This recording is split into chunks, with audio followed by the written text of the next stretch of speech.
Regulatory agencies are in a really tough position, in Ohio in particular. People within regulatory agencies who would like to serve the public good don't have sufficient resources to do so.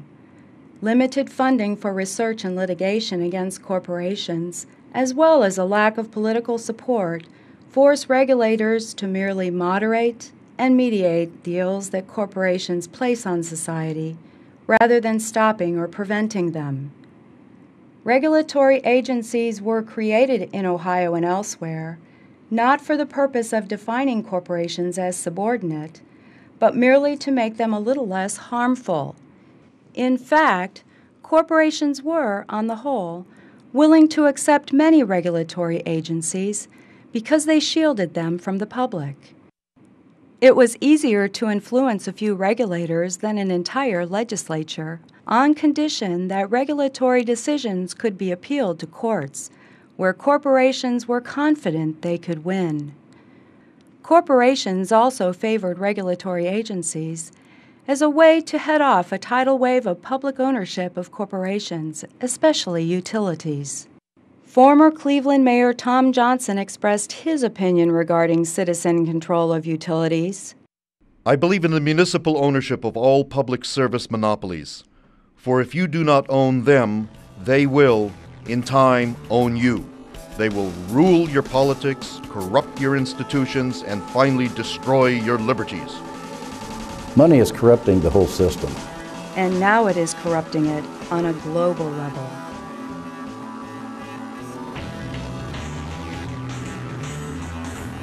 In recent years, globalization and free trade, which means that capital, investments, and goods can move throughout the world without restrictions, has received great praise. To maximize free trade is to minimize barriers to the free flow of goods and services worldwide. These barriers to free trade are also known by another name: national laws. Free trade agreements, like the North American Free Trade Agreement, or NAFTA, and the World Trade Organization, or WTO, have resulted in overturning labor, environmental, and consumer protections in many nations. These so-called free trade agreements are actually corporate global governance agreements, which increase corporate profits and political power at the expense of people unable to make their own laws and govern themselves.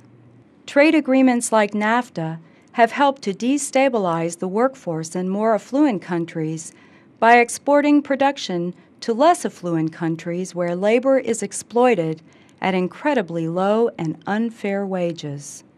In Ohio, the impact has been thousands upon thousands of manufacturing jobs lost to foreign countries. Since 1994, 135,000 jobs, mainly from Ohio's high-wage manufacturing sector, and as many as 3 million nationwide, have fallen victim to U.S. trade policies. The most visible resistance in America to free trade and corporate globalization came in late 1999, when tens of thousands of activists working together, including hundreds from Ohio, effectively shut down the WTO meetings in Seattle, Washington.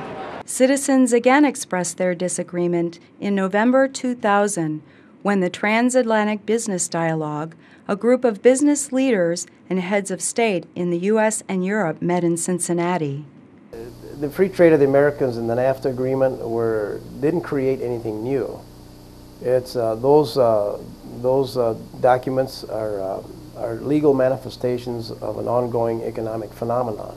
NAFTA didn't make anything new happen. It just legalized what was already happening in the trend of happening. And so we have to deal with the expansion of trade, whether there's any agreements or not.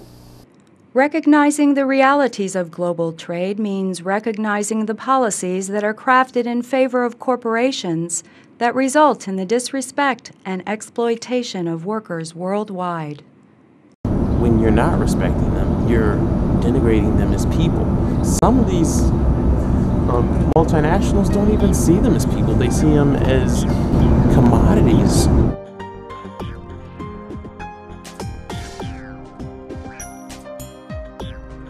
NAFTA, WTO, and the proposed free trade area of the Americas are, on one level, nothing new.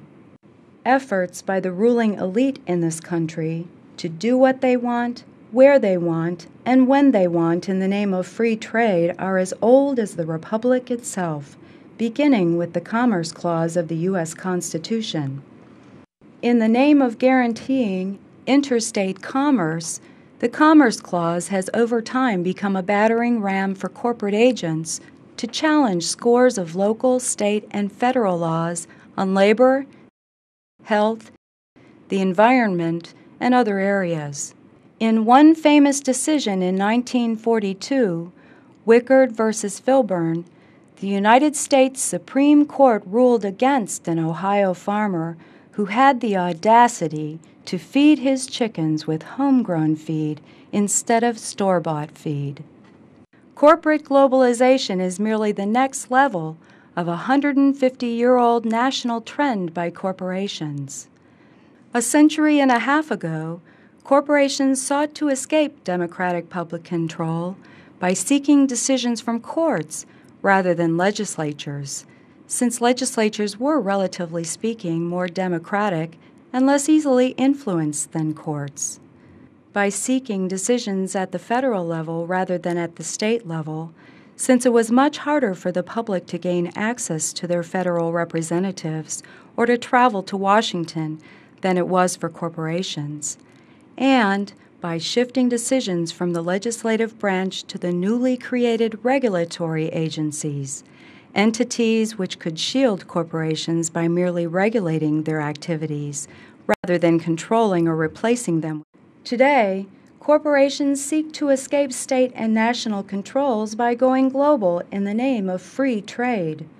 Under all current and proposed free trade agreements, national laws considered by corporations to be trade impediments can be brought before undemocratic selected dispute resolution bodies.